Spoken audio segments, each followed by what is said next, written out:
The first time Thea saw the boy, she almost didn't notice him.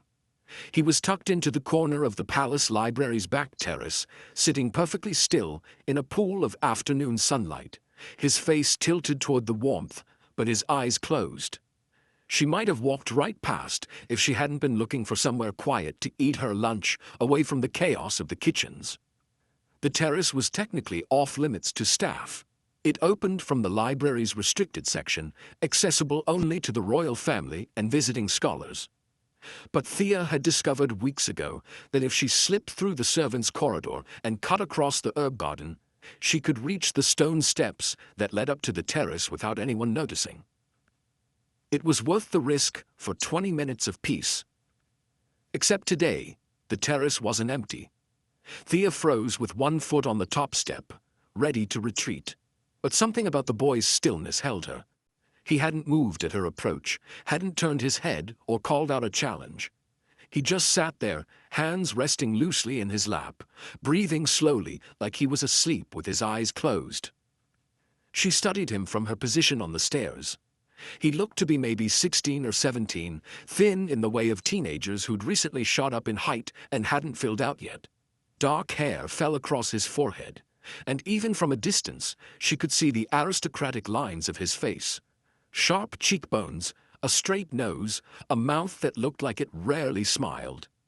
He wore fine clothes, well made, but simple, in shades of gray and black that suggested mourning.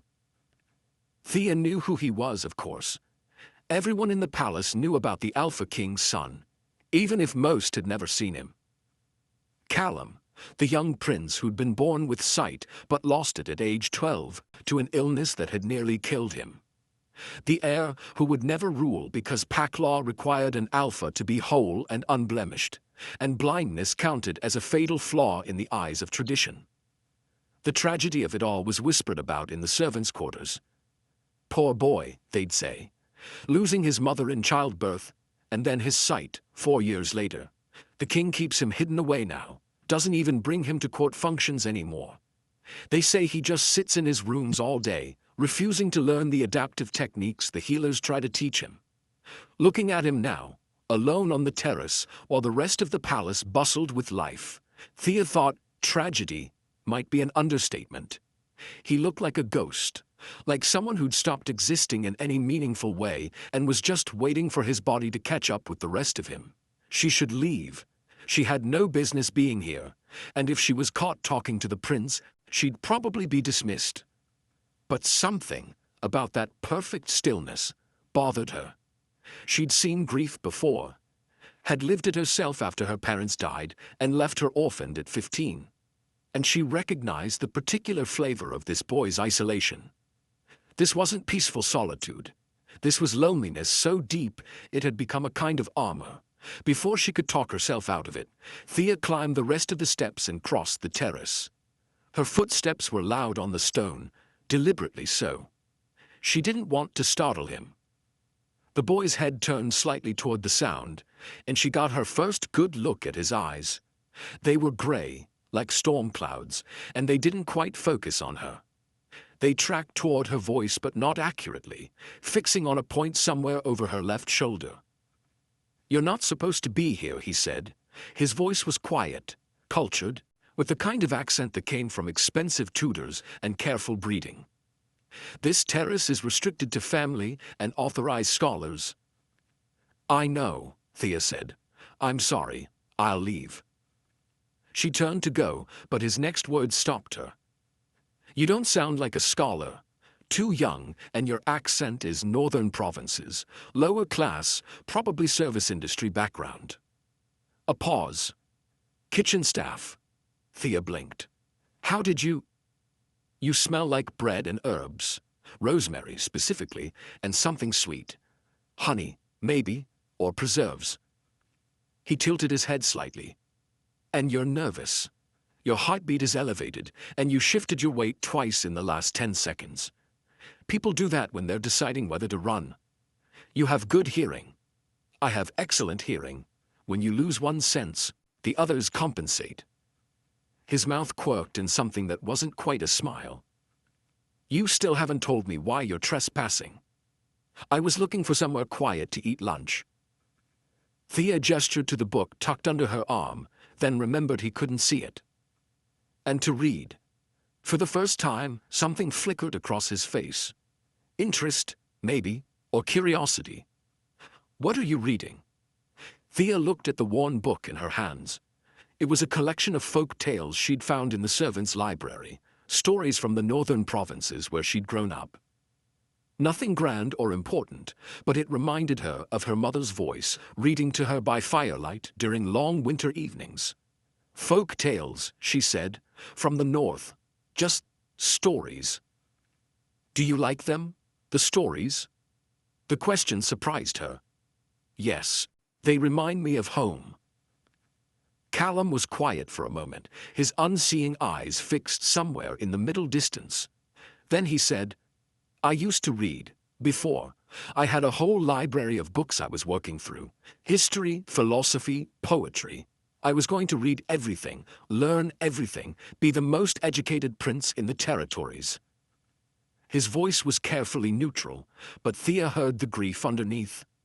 The loss of not just sight, but of the future he'd imagined for himself. Can't someone read to you now? She asked. My father hired readers.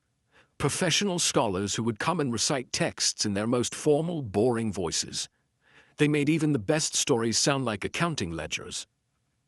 Callum's jaw tightened. I dismissed them all after a month. I'd rather sit in silence than listen to that droning. Thea should leave now. She'd already stayed too long, risked too much. But she heard herself say, I could read to you, if you wanted. Not like a scholar. I don't know how to do all that formal stuff. But I could read like my mother used to. Make the stories interesting. Callum went very still. For a long moment he didn't move, didn't speak. Then, slowly, he said, Why would you do that? You don't know me. And if you're caught here, you'll be dismissed. Because you look lonely, Thea said simply, and because no one should have to give up stories just because reading got harder. Another silence, longer this time. Thea was sure he'd refuse, tell her to leave and never come back. But then Callum nodded, just once. All right, read to me. Thea sat down on the bench across from him, leaving a respectful distance between them.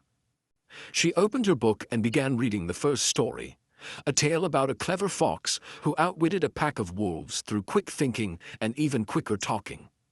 She read the way her mother had taught her, giving each character a different voice, adding dramatic pauses, emphasizing the exciting parts. It felt strange at first, performing for an audience of one who couldn't even see her. But Callum's expression changed as she read, the blank mask slipping to reveal something underneath. Interest, engagement. The faintest hint of a smile when the fox made a particularly clever joke. When she finished the story, Callum said, You're good at that. The voices. My mother used to say stories should be lived, not just read, that you should feel them as much as hear them.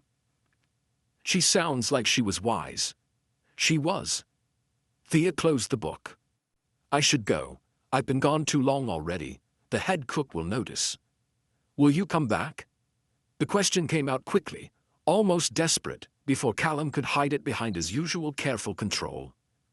Tomorrow. Will you come back and read more? Thea knew she shouldn't. This was dangerous in a dozen different ways. But she looked at his face, at the first real animation she'd seen there, and couldn't bring herself to refuse. Same time tomorrow, she agreed, if I can slip away. She left before he could respond, hurrying back down the steps and through the herb garden, her heart pounding with the thrill of doing something forbidden and the warmth of having made a real connection, however brief. The next day, Thea made sure she had another book tucked under her apron when she took her lunch break. This time it was a collection of adventure stories, tales of brave knights and daring rescues. She took the same route to the terrace and found Callum in the same spot, sitting in the sunlight as if he'd never moved. But when her footsteps echoed on the stone, he turned his head immediately, and something in his expression eased. He'd been waiting for her, hoping she'd come back. I wasn't sure you'd return, he said. I said I would. People say a lot of things. Callum's voice was carefully neutral, but Thea heard the old hurt underneath. How many people had promised to help him and then disappeared? How many times had he been abandoned? I'm not most people, Thea said. She sat on her bench and opened the book. Ready for today's story? Yes. And then, quieter. Please. She read for 20 minutes, until the head cook would definitely notice her absence. The story was about a knight who went on a quest to find a magical sword, facing obstacles and making allies along the way. Thea gave the knight a gruff voice, the wizard high and reedy, the dragon deep and menacing. Callum laughed at one point, actual laughter, surprised and genuine, when the dragon turned out to be vegetarian and more interested in discussing philosophy than fighting. The sound transformed his face, making him look younger, less burdened. That was good, he said when she finished. Really good. Where do you find these books? The servants' library has a small collection. Nothing like the main library, but there are some gems if you dig.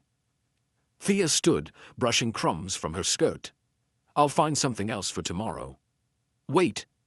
Callum stood too, more gracefully than she'd expected. What's your name? I should know the name of someone who reads to me. Thea. Thea, he repeated, as if testing how it sounded. I'm Callum. I know. Everyone knows who you are. Yes, but now you know me as someone who laughs at vegetarian dragons, not just as the blind prince who sits alone all day. His mouth quirked. That's an improvement, I think. Thea found herself smiling back. Definitely an improvement. The pattern established itself quickly. Every day at the same time, Thea would slip away from her kitchen duties, climb the terrace steps, and find Callum waiting. She brought different books, adventures, romances, historical accounts written like narratives, even a book of ridiculous jokes that made them both laugh until their sides hurt. And slowly, almost imperceptibly, Callum began to change. At first it was small things. He'd be waiting with his face turned toward the stairs, clearly listening for her footsteps. He'd smile when she arrived, a real smile that reached his eyes. He'd ask questions about the stories, wanting to discuss character motivations or plot twists, showing the sharp mind that had been languishing in isolation. Then the changes got bigger. He started moving around the terrace instead of sitting frozen in one spot. He'd pace while she read, his hands tracing the stone railing with increasing confidence. He began talking about things other than books, his memories from before he lost his sight, his observations about the palace based on what he could hear, his frustrations with his father's overprotective hovering. He means well, Callum said one afternoon, 3 weeks into their arrangement. But he treats me like I'm made of glass, like I might shatter if anyone looks at me wrong. He's so afraid of me getting hurt that he's essentially locked me away from the world. Have you told him how you feel? Thea asked. He wouldn't listen. He sees me as damaged, broken, something to be kept safe, not someone who could still contribute to the pack. Callum's hands tightened on the railing.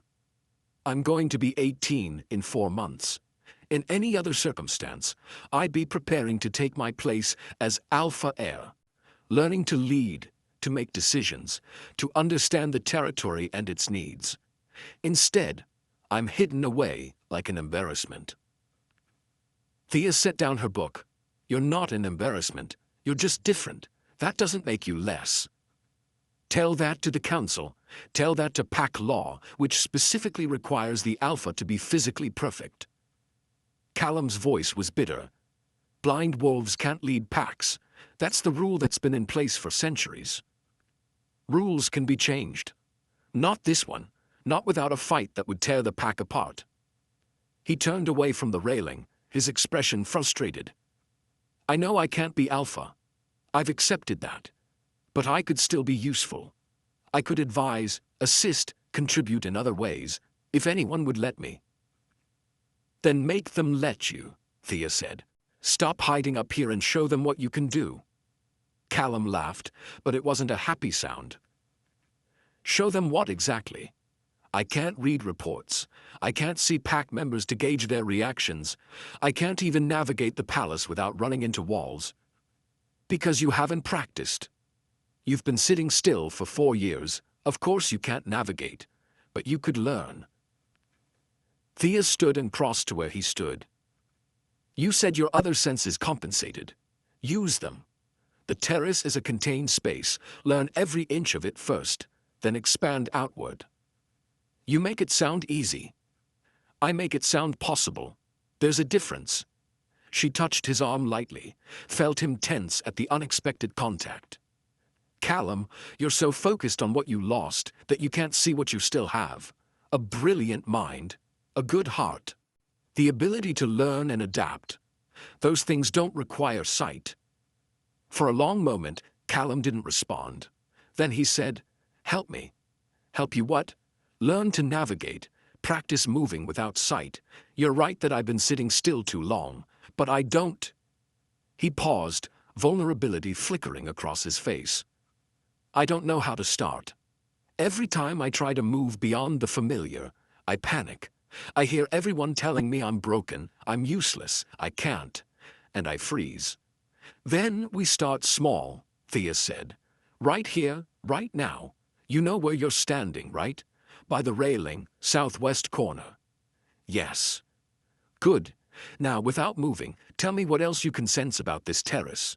What do you hear? Smell? Feel?" Callum went still, concentrating. "I hear water.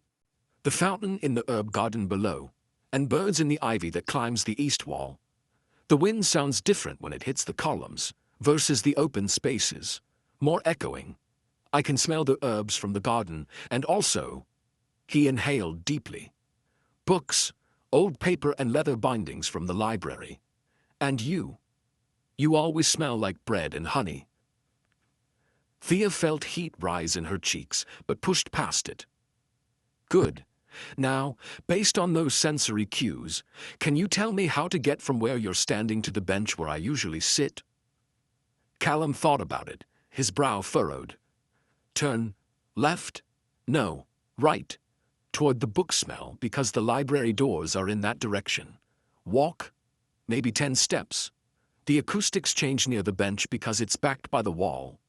Try it. I'll tell you if you're about to hit something." He hesitated, hands reaching out instinctively for guidance. Then, with visible effort, he forced them to his sides and started walking. His steps were uncertain, shuffling rather than confident, but he made it to the bench without running into anything. "See?" Thea smiled even though he couldn't see it. "You did it. With your help. This time, yes. But eventually, you won't need help. You'll know the space well enough to move through it without thinking." She picked up her book again. "We'll practice every day. A little more, each time." "Why are you doing this?" Callum asked abruptly. "Really, I mean. You're risking your job to spend time with me, to help me. You barely know me. Why?" Thea considered the question. She could give him the easy answer, that she felt sorry for him, or that she enjoyed the books and needed somewhere quiet to read. But Callum deserved better than comfortable lies. "Because when I first saw you," she said slowly, "you reminded me of myself. After my parents died, I spent a year barely existing, just going through the motions, waiting for, I don't know what, for life to feel real again, maybe. And then someone was kind to me. Just simple kindness, nothing grand. But it made me remember that the world could still have good things in it, that I could still feel joy." She met his unseeing eyes, knowing he couldn't see her expression, but hoping he could hear the sincerity in her voice. "I want to be that for you. That reminder that there's still good in the world, that you can still feel joy." Callum's throat worked as he swallowed hard. When he spoke, his voice was rough. "Thank you. I don't have words for how much this means, how much you've already helped." "Then don't try to find words. Just keep showing up, keep trying, keep letting yourself hope that things can get better. I will, Callum promised, as long as you keep coming back. I will, Thea echoed, and she did. Every day without fail, she found time to slip away to the terrace. They'd read together, talked together, practiced navigating the space together. Slowly, Callum's confidence grew. He started moving around the terrace without hesitation, knowing exactly where everything was through a combination of memory and sensory cues. After a month, he could navigate the entire terrace perfectly. After 2 months, he was ready to try the interior of the library. It's a bigger space, Thea warned, more obstacles. And it's not empty like the terrace. There might be scholars working. Then I'll be quiet, Callum said. But I need to do this, Thea. I need to prove to myself that I can function in the real world, not just in this one protected corner. They started with the restricted section, accessible through the terrace doors. It was quieter than the main library, with fewer people and more space between the shelves. Callum moved slowly at first, trailing one hand along the bookcases for guidance, listening to how his footsteps echoed differently in the larger room. Thea watched him navigate, ready to intervene if he was about to collide with something. But increasingly, he didn't need her warnings. He was learning to read the space, to understand the information his other senses provided. There's someone sitting at the table by the window, he said quietly, stopping. I can hear them breathing and pages turning. A scholar? Yes, Thea confirmed, impressed. How did you know it was by the window? The light sounds different there, brighter if that makes sense, and I can feel warmth from that direction. He smiled slightly. I'm getting better at this. You are, Thea agreed, pride warming her voice. They continued practicing, and Callum's world expanded beyond the terrace for the first time in 4 years. He started requesting to visit different parts of the library, mapping each section in his mind. Then, emboldened by success, he began venturing further. The gardens were next, with their uneven paths and natural obstacles. Then the palace corridors, which required navigating around servants and courtiers. Each new space was a challenge, and each successful navigation was a victory that built Callum's confidence. But with that growing confidence came visibility. The servants started gossiping about the blind prince who'd emerged from his isolation, who could be seen walking the gardens with surprising confidence. The courtiers noticed him attending family meals again, navigating the dining hall without assistance. The guards observed him moving through the palace as if he could see, and inevitably, people started asking questions. Who had helped the prince regain his independence? Who was responsible for this transformation? It was only a matter of time before someone noticed the kitchen maid, who disappeared every day at the same time, and returned smelling of the library's particular mixture of old paper and leather. The head cook was the one who figured it out first. Thea was washing dishes one evening when the older woman appeared at her elbow, arms crossed and expression stern. "Where do you go every day during lunch?" she demanded without preamble. Thea's hands stilled in the wash water. I take a break, like everyone else. You take a break somewhere that's not the servants' dining hall, and you come back smelling like books, library books." The cook's eyes narrowed. "You're not authorized to use the palace library. Servants use the small collection in the quarters. So, where are you really going?" "I found a quiet spot to read," Thea said, which was technically true. A quiet spot in the restricted sections, apparently. Because that's old paper smell, not the cheap reprints in the servants' library. The cook leaned closer. "Girl, whatever you're doing, stop. You're going to get yourself dismissed, and I can't protect you if you're caught somewhere you shouldn't be." "I'm not doing anything wrong," Thea protested. "Then why do you look so guilty?" The cook sighed. "I like you, Thea. You're a good worker, reliable, kind to the other staff, but you're playing with fire, and I can't watch you burn yourself." Before Thea could respond, one of the serving boys burst into the kitchen, his face flushed with excitement. "The Alpha King wants to see someone from kitchen staff. Immediately." He didn't say who, but he was asking about schedules, and who takes breaks when, and... The cook's face went pale. She turned to Thea with a look of resignation. "It's you. He's asking about you." Thea felt ice flood her veins. The Alpha King, Magnus himself, one of the most powerful wolves in the territory, wanted to see her, and it couldn't be for anything good. "I'll go with you," the cook said firmly. "Whatever trouble you're in, you shouldn't face it alone." The walk to the Alpha King's office felt like walking to an execution. Thea's hands shook, and her heart hammered so hard she thought it might break through her ribs. The cook kept a steady hand on her shoulder, offering silent support. The Alpha King's office was on the 3rd floor, in a wing Thea had never entered before. Guards flanked the door, and one of them knocked to announce their arrival before gesturing them inside. Magnus sat behind a massive desk, papers spread before him. He was younger than Thea had expected, maybe 40, with dark hair threaded with silver at the temples and eyes the same gray as his son's. Power radiated from him in waves that made Thea's wolf whimper and press close to her spine. "Thea from kitchen staff," Magnus said, his voice carefully neutral. "Thank you for coming." "Alpha King." Thea bowed her head, keeping her eyes down. "Look at me." It wasn't a request.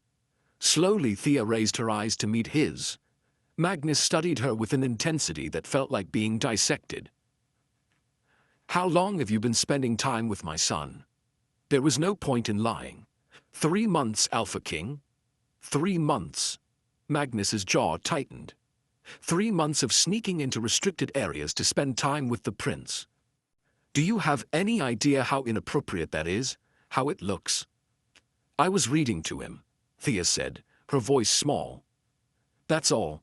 Just reading stories." "Just reading," Magnus repeated. "And in those 3 months of just reading, you somehow accomplished what teams of trained professionals couldn't. You got my son to leave his room, to engage with the world again, to navigate spaces he's been too terrified to attempt for 4 years. Thea blinked, confused. Magnus didn't sound angry. He sounded something else, something she couldn't quite identify. "I didn't do anything special," she said. "I just read to him, and listened when he talked, and believed he could do more than everyone else told him he could." "You gave him hope," Magnus said quietly. "After 4 years of watching my son fade away, becoming a ghost in his own life, you gave him hope. Do you understand how precious that is?" Thea didn't know what to say. This wasn't the confrontation she'd expected. Magnus stood and walked around the desk, stopping a few feet away from Thea. Up close, she could see the exhaustion in his eyes, the lines of strain around his mouth. This was a man who'd been carrying a heavy burden for a long time. "I'm going to ask you a question, and I want the truth," he said. "Do you care about my son? Really care, not just feel sorry for him?" "Yes." The answer came without hesitation. "He's brilliant and kind and funny, and he deserves so much more than sitting alone on a terrace for the rest of his life. He deserves to be seen for who he is, not what he lost." Magnus's expression softened fractionally. "And if I told you that continuing to see him could damage both his reputation and yours? That people are already starting to talk, to speculate about the nature of your relationship?" "Then I'd ask if Callum wanted me to stop," Thea said, "because this is about what he needs, not what's convenient for everyone else." For a long moment, Magnus just looked at her. Then, incredibly, he smiled. "You're either very brave or very foolish, possibly both." "Definitely both," the cook muttered from behind Thea. Magnus's gaze shifted to the cook. "How long have you known?" "That she was sneaking off to the library? A few weeks. That she was spending time with your son? I figured it out today, same as you apparently did." "And what do you think of this situation?" The cook was quiet for a moment, considering. Then she said, "I think that girl has done more for your son in 3 months than anyone else has in 4 years. And I think if you punish her for kindness, you'll lose the best thing that's happened to that boy since he lost his sight." Magnus nodded slowly. "I agree, which is why I'm not punishing anyone. He looked back at Thea. But we do need to address the situation properly. You can't keep sneaking around. It's not safe for you, and it creates problems if you're discovered by the wrong people. What are you suggesting? Thea asked carefully. I'm suggesting that I hire you officially. Not as kitchen staff, but as Callum's companion and reader. You'd move to quarters in the family wing, close to his rooms. Your duties would be to spend time with him, help him continue his independence training, and generally provide the friendship and support that's been bringing him back to life. Thea's mouth fell open. You want to hire me? To be Callum's friend? I want to give my son the help he needs, presented in a way that won't cause scandal. Calling you his companion gives you a legitimate reason to spend time together. It protects your reputation, and his. Magnus's expression turned serious. But I need to be clear. This is a professional position. There will be scrutiny, expectations. You'd need to maintain appropriate boundaries, conduct yourself with dignity. Can you do that? Yes, Alpha King. There's one more thing. Magnus's voice dropped lower. Callum doesn't know I figured out about your meetings. He's been so happy lately, so engaged. I don't want to ruin that by making him feel like he can't have anything private. So when I offer you this position, I want it to seem like my idea, not like I discovered your secret. Can you play along with that? Thea nodded, understanding. Magnus wanted to protect his son's dignity, to make this seem like a gift rather than damage control. Good. I'll send for both of you tomorrow morning. Be prepared to act surprised. Magnus returned to his desk, effectively dismissing them. But as Thea turned to leave, he added, And Thea, thank you for seeing my son when everyone else just saw a tragedy. The next morning, Thea was summoned to the Alpha King's office along with Callum. She arrived first, stomach churning with nervousness about the performance she'd have to give. When Callum entered, led by a servant who immediately retreated, his face was tense with worry. Father, what's wrong? Is something...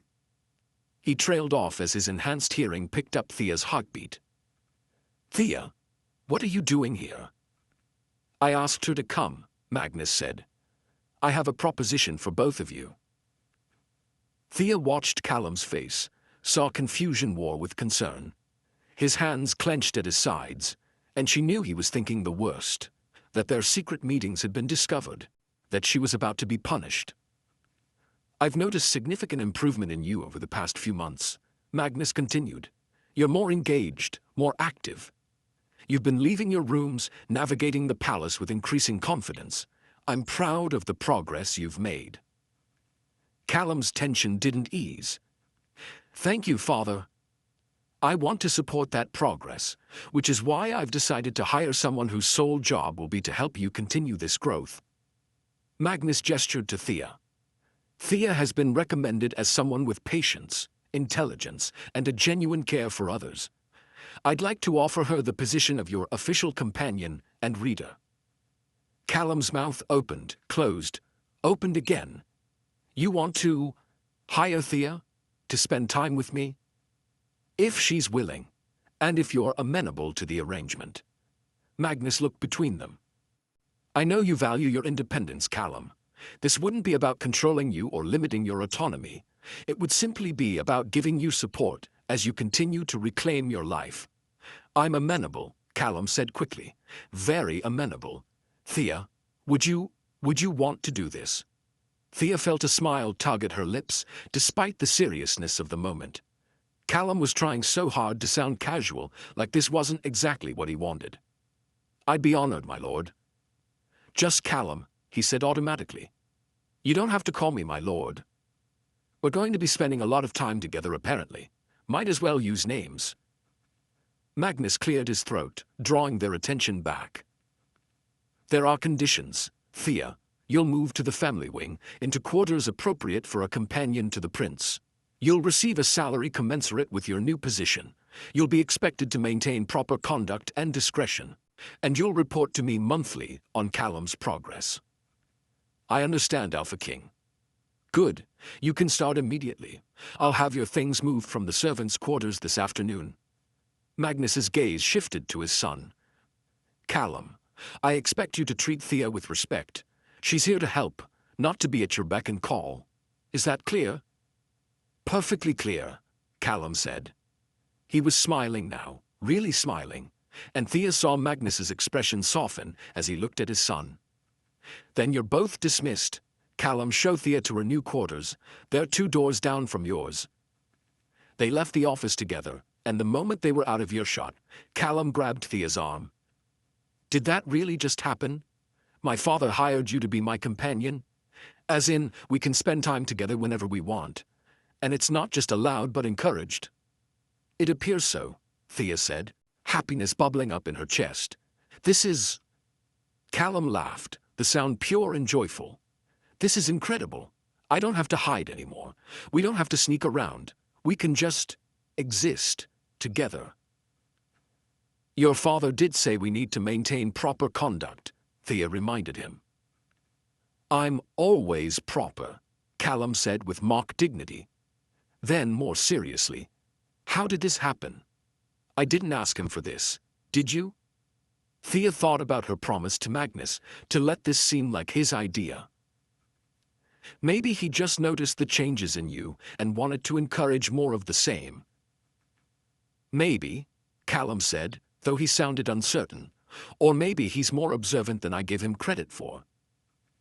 They walked through the palace corridors toward the family wing, and Thea marveled at how confidently Callum moved now. He knew these halls, had mapped them in his mind through weeks of practice. He navigated around corners and avoided obstacles with increasing ease. 2 doors down from you, he said, Thea asked as they approached what she assumed was Callum's suite. Yes, here. Callum stopped at a door and pushed it open. These will be your new quarters. The rooms were far nicer than anything Thea had ever lived in. A bedroom with an actual bed, not a cot or a pallet on the floor, but a real bed with a thick mattress and fine linens. A sitting area, with comfortable chairs and a small desk. A window that looked out over the gardens. Even a private bathing room. This is too much, Thea breathed. This is appropriate for someone in your new position, Callum corrected. He moved into the room with easy familiarity, trailing his fingers along the walls to orient himself. The desk faces south for good light. The bed is positioned to catch the morning sun. There's a bookshelf here. He touched the empty shelves, that you can fill however you'd like. How do you know all this? Thea asked. I asked the servants to describe the room to me. I wanted to know what your space would be like. Callum's cheeks colored slightly. I may have been hoping this would happen, that my father would find a way to make our friendship official. Thea's heart squeezed. You asked him to hire me? No. I knew if I asked directly, he'd say no out of principle. My father doesn't like being told what to do, even by his son. Callum smiled slightly. But I may have mentioned very casually how much I enjoyed having someone to read to me. How much happier I'd been lately. How nice it would be to have a dedicated companion, since the professional readers had been so terrible. You manipulated your father into hiring me? I prefer to think of it as strategic suggestion. And it worked. Callum moved closer, his expression turning serious. Thea, these past 3 months have been the best I've had since losing my sight. You didn't just read to me. You treated me like a person, not a tragedy. You believed I could do things when everyone else had given up on me. You gave me my life back. You did that yourself, Thea said. I just reminded you that you could. You did more than that. You saw me. Callum's hand reached out, hovering in the air between them. Thea took it without thinking, and his fingers closed around hers. No one else has really seen me in 4 years. But you did, from that very first day on the terrace. They stood there, hands linked, and Thea felt something shift between them. This wasn't just friendship anymore. It was something deeper, more complicated. Something that probably violated the proper conduct Magnus had mentioned. But looking at Callum's face, at the hope and affection shining there, Thea couldn't bring herself to step back. "We should be careful," she said quietly. "Your father said people would scrutinize us. We can't give them anything to gossip about." "I know." Callum's thumb traced a gentle pattern on the back of her hand. "But behind closed doors, when it's just us, can we be honest about what this is?" "What is this?" "I don't know yet. But I know it's important. You're important." Callum's voice dropped lower. "And I want to see where this goes, if you do too." Thea knew she should say no. She was Omega, lowborn, a servant elevated to companion only through Magnus's generosity. Callum was a prince, heir to the Alpha King, even if he couldn't take the throne. There was no future in this, no happy ending where they somehow bridged that gap. But when she looked at him, all she could think about was the lonely boy on the terrace who'd lit up when she offered to read to him. The brilliant mind that had been languishing in isolation. The kindness and humor and strength that he'd shown her over these months. "I want to see where it goes too," she admitted. Callum's smile was like sunrise. "Then we'll be careful in public and honest in private. Can you live with that?" "For now," Thea said. "But Callum, eventually people are going to notice. Eventually this is going to become complicated. Then we'll deal with complicated when it comes." Callum lifted her hand to his lips and pressed a kiss to her knuckles, the gesture courtly and sweet. "For now, I'm just grateful you're here. That we don't have to hide anymore." A knock at the door made them spring apart. Callum moved to answer it, revealing a servant with Thea's meager belongings, 2 bags that held everything she owned in the world. "Your things, miss," the servant said, clearly trying not to stare at the prince standing in the new companion's quarters. "Thank you," Thea managed, taking the bags. After the servant left, Callum lingered in the doorway.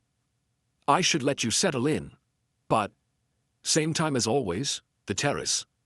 "I'll be there," Thea promised. And she was. Every day at the same time, they met on the terrace that had become their special place. But now, they didn't have to rush or hide. Now, they could take their time, exploring not just books, but conversations that ranged from philosophy to pack politics, to their own hopes and fears. Callum told her about his childhood, about his mother who died giving birth to him, about the guilt he'd carried for years, thinking her death was somehow his fault. About losing his sight and thinking his life was over, that he'd never be anything but a burden. Thea told him about her parents, about growing up in the northern provinces where winters were harsh and community was everything, about coming to the palace as a frightened 15-year-old orphan and learning to navigate a world that felt foreign and cold. About the loneliness of being invisible, just another face in the servant quarters. They learned each other's stories, and in sharing them, they built something stronger than friendship, something that terrified and exhilarated Thea in equal measure. 3 months into her new position, Magnus called Thea to his office again. "I've been watching," he said without preamble. "You and my son, the way you look at each other when you think no one's paying attention." Thea's blood turned cold. "Alpha King, I swear we've been appropriate. We've maintained all proper boundaries in public." "I know you have. That's not what concerns me." Magnus leaned back in his chair. "What concerns me is what happens when those boundaries stop being enough. When the feelings between you become impossible to hide." "I don't understand what you're asking." "I'm asking if you love my son," Magnus said bluntly. The question hung in the air between them. Thea could lie, should lie, but Magnus's gray eyes, so like Callum's, saw too much. "Yes," she whispered. "I didn't mean to. But yes." "And does he love you?" "You'd have to ask him that." "I'm asking you. You know him better than anyone. Does my son love you?" Thea thought about the way Callum's face lit up when she entered a room. The way his hand always found hers when they were alone. The way he'd started talking about the future like it was something to look forward to instead of something to dread. "I think he might," she admitted. Magnus was quiet for a long moment. Then he said, "That's a problem." Thea's heart sank. "Because I'm Omega, lowborn, not suitable for a prince." "Because the council will use it against him," Magnus corrected. "They already see Callum as weak, unfit for any position of authority. If they discover he's formed an attachment to a servant, no matter how wonderful you are, they'll use it as evidence that he has poor judgment, that he can't be trusted with important decisions." "Then we'll end it," Thea said, even though the words felt like tearing out her own heart. "I'll resign my position, move back to the servants' quarters, whatever it takes to protect him." "That would destroy him," Magnus said quietly. "You've brought him back to life, Thea. Losing you now would be worse than never having found you at all." "Then what do you want me to do?" Magnus stood and walked to the window, looking out over the palace grounds. "I want you to help me prove the council wrong. I want you to help me show them that my son is capable of far more than they think. That blindness doesn't equal helplessness, and that his judgment, including his choice of companion, is sound." "How?" "By continuing exactly what you've been doing. Keep helping him grow. Keep encouraging his independence. And when the council meets next month to discuss succession planning, I want Callum to attend. I want him to demonstrate his capabilities, show them he can contribute meaningfully to pack leadership, even if he can't be alpha. And if they still dismiss him, then we fight harder." Magnus turned to face her. "But Thea, I need to know, are you prepared for what this means? If Callum succeeds, if he wins the council's respect, he'll take on real responsibilities. He'll be busy, important, constantly in the public eye. Your relationship, whatever it becomes, will be scrutinized even more. People will question your motives, your worth, your right to be with him. Can you handle that?" Thea thought about it honestly. She'd spent her whole life being invisible, unimportant. The idea of being thrust into scrutiny, of having her every move watched and judged, was terrifying. But the idea of losing Callum was worse. "I can handle it," she said. "If he's willing to fight for us, then so am I." Magnus smiled, and for the first time, Thea saw genuine warmth in his expression. "Good. Then let's get to work." The next month was a whirlwind of preparation. Magnus assigned Callum actual responsibilities, reviewing territorial reports, via Thea reading them aloud, sitting in on council preliminary meetings, learning the intricacies of pack law and governance. Callum threw himself into it with an intensity that reminded Thea why he'd once been considered such a promising heir. He was brilliant. His mind absorbed information like a sponge, making connections between seemingly unrelated issues, seeing patterns and solutions that others missed. The fact that he couldn't see documents didn't slow him down. He simply developed new methods, using Thea as his eyes and his own powerful memory to retain and synthesize information. "You're working too hard," Thea said one evening, finding Callum still in his study well past midnight. "You need sleep." "I need to be perfect," Callum corrected, rubbing his temples. "The council meets in 3 days. I can't give them any reason to dismiss me." "You won't. You're ready, Callum. You know this material better than half the council members themselves." "But I'm blind," Callum said flatly. "That's all they're going to see, all they've ever seen. I could recite every law, solve every problem, and they'd still look at me and think damaged." Thea crossed to where he sat and took his hands. "Then make them see something else. Make them see the prince who spent months learning to navigate a palace he couldn't see, who developed new communication systems because the old ones didn't work for him, who didn't let a disability define his limitations. You make it sound easy. It won't be easy, but you're not doing this alone." She squeezed his hands. "I'll be there. Your father will be there. And you have every right to claim your place in this pack's leadership, sight or no sight." Callum pulled her closer until her forehead rested against his. "What did I do to deserve you? You sat alone on a terrace and let a strange Omega read you stories," Thea said. "Best decision you ever made. Second best, Callum murmured. The best was falling in love with you. Thea's breath caught. They danced around the word for months, both knowing, but neither saying.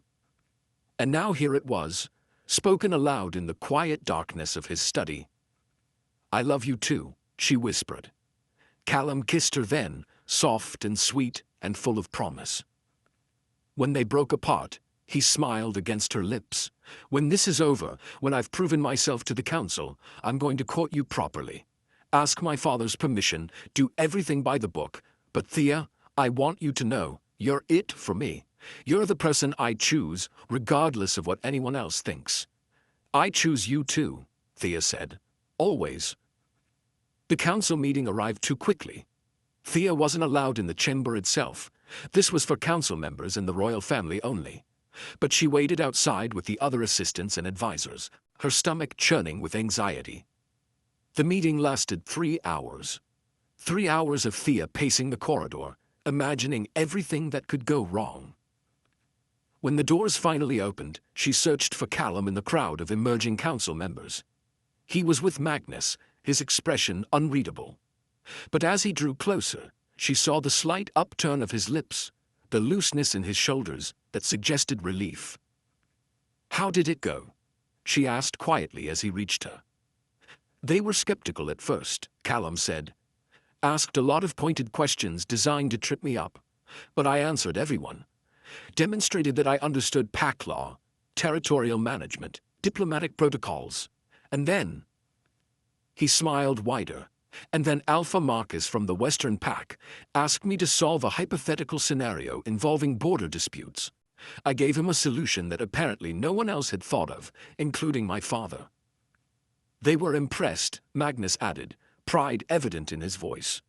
Several council members specifically noted that Callum's different perspective, his need to process information differently, led to creative solutions they wouldn't have considered. So what happens now? Thea asked. Now they vote on whether to appoint Callum to the position of royal advisor, Magnus said. It's a newly created role, specifically designed to utilize his skills without requiring the physical capabilities of an alpha. He'd counsel me on pack matters, represent our interests in certain negotiations, serve as a liaison to other territories. It's a real position, Callum said, wonder in his voice.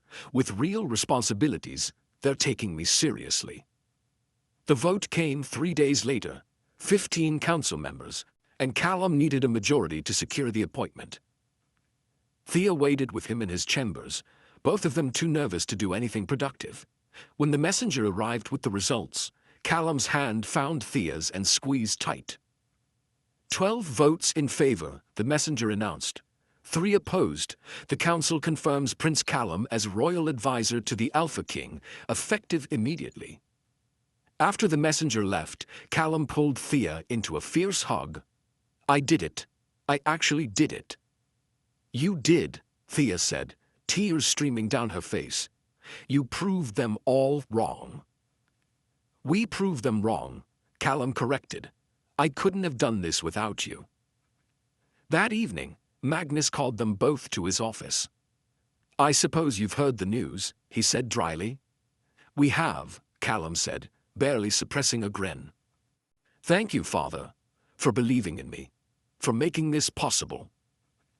You made it possible yourself. I just provided the opportunity. Magnus's expression turned serious. But now we need to discuss the next step. Callum, you're about to become a very visible member of this pack's leadership. Your personal life will be scrutinized even more than before, which means we need to address your relationship with Thea.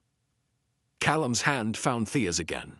I intend to court her properly, with your permission. You have it, Magnus said immediately. But I need you both to understand what you're walking into.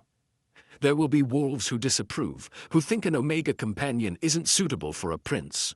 There will be challenges to your judgment, suggestions that you're being manipulated or controlled. Are you prepared for that? Yes, Callum said firmly. Thea? She took a breath and nodded. Yes, Alpha King. We're prepared. Then you have my blessing to pursue this relationship, but do it publicly, properly. No more hiding, no more secret meetings. Court her the way she deserves to be courted, Callum. Show the pack that this is a choice made with thought and care, not impulse or desperation. And Callum did exactly that. He courted Thea with a patience and thoroughness that made her heart swell. He asked her to walk with him in the gardens where everyone could see. He invited her to formal dinners as his guest, not his employee. He gave her gifts, books mostly, rare volumes he'd had his father's merchants track down specifically because they were stories she'd mentioned loving. The pack watched, and yes, some disapproved. But others saw a prince who'd overcome tremendous obstacles, treating his chosen companion with respect and obvious affection. They saw a young woman who'd helped their future royal advisor reclaim his life, who clearly cared about him for who he was, rather than what he could give her. 6 months after Callum's appointment as royal advisor, he asked Thea to marry him. Not in private, but in the palace gardens during the spring festival, with half the pack watching. "Thea," he said, taking her hands in his, "you've been my eyes when I couldn't see, my courage when I was afraid, my hope when I'd given up. You saw me when I was invisible, and you loved me when I thought I was unlovable. Will you be my mate? Will you stand beside me as I try to serve this pack, and let me stand beside you through whatever comes?" Thea was crying too hard to speak, so she just nodded. And when Callum slipped a ring onto her finger, a simple band that he'd designed himself, worked with a jeweler to create through careful description and touch, the watching pack erupted in cheers. The mating ceremony took place 2 months later. Magnus presided, marking them both with the traditional bonds. And when Callum spoke his vows, he did it without hesitation or doubt. "I, Callum, take you, Thea, as my mate and my partner. You are my light in darkness, my guide through uncertain paths, my home in every sense that matters. I promise to cherish you, to listen to you, to value your strength as much as you valued mine. I promise to see you, truly see you, every single day. And I promise to love you with everything I am, for as long as we both live." Thea's vows were simpler but no less heartfelt. "I, Thea, take you, Callum, as my mate and my partner. You are my courage, my joy, my reason to hope. I promise to stand beside you in all things, to be your eyes when you need them, but never to assume you can't see without me. To love you not despite your blindness, but with all of you exactly as you are. For as long as we both live." When they kissed to seal the bond, the pack howled their approval. And Thea felt the mate bond snap into place, a connection deeper than words, more fundamental than sight. Through it, she felt Callum's love, fierce and unwavering. His joy at finally having her as his own. His determination to make her happy every single day. Years passed.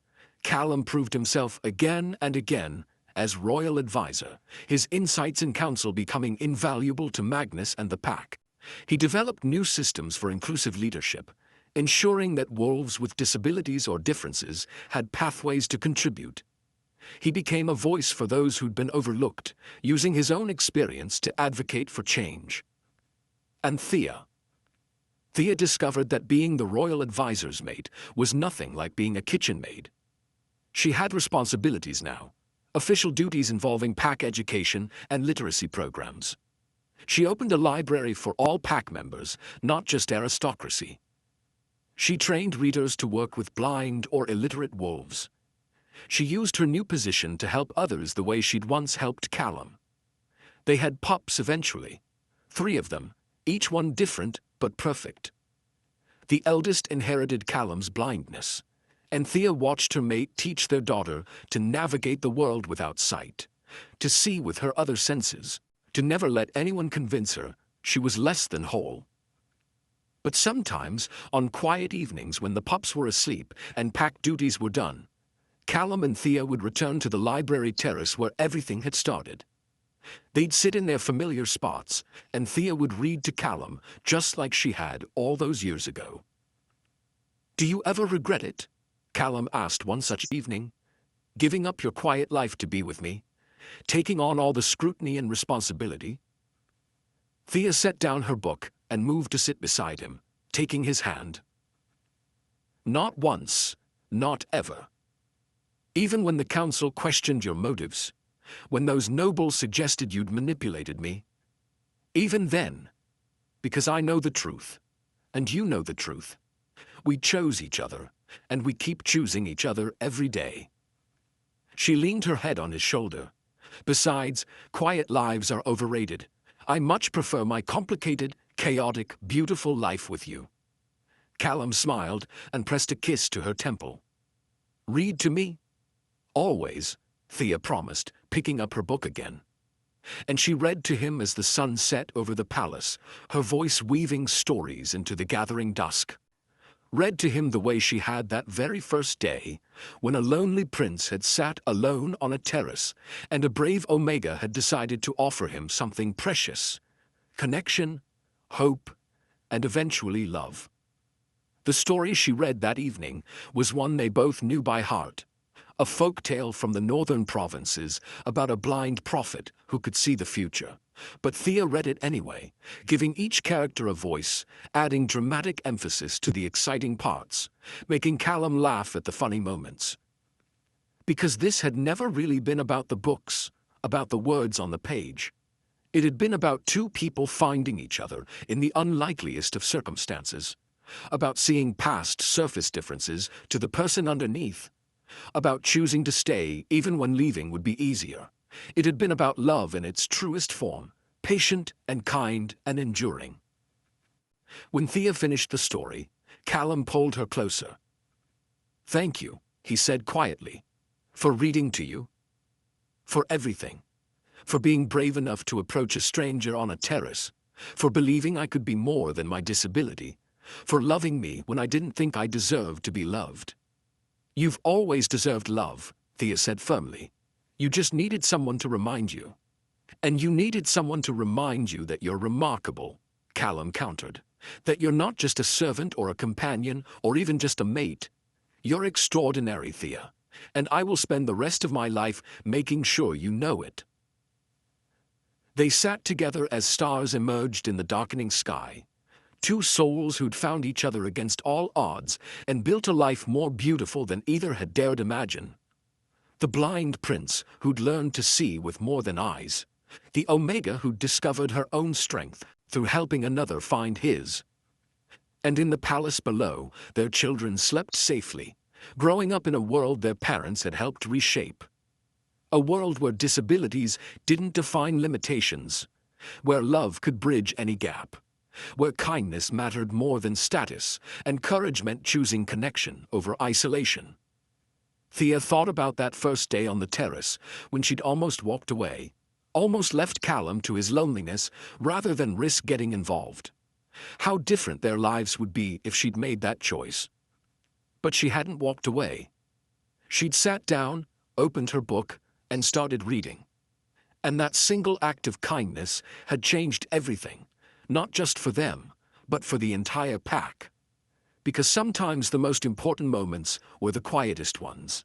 Sometimes world-changing love started with a simple question: "Would you like me to read to you?" And sometimes the answer to that question was the beginning of everything that mattered. Thea looked at Callum, at the man she'd loved for so many years, and felt gratitude wash through her. Gratitude for his courage, his strength, his brilliant mind, and kind heart. Gratitude for the life they'd built together, for the pups they were raising, for every single day they'd chosen each other. "I love you," she said, because some truths never got old. "I love you too," Callum replied, as he always did. Now and always. And on the terrace where it all began, surrounded by books and bathed in starlight, they held each other close and remembered that the best stories weren't the ones you read in books. They were the ones you lived. Together.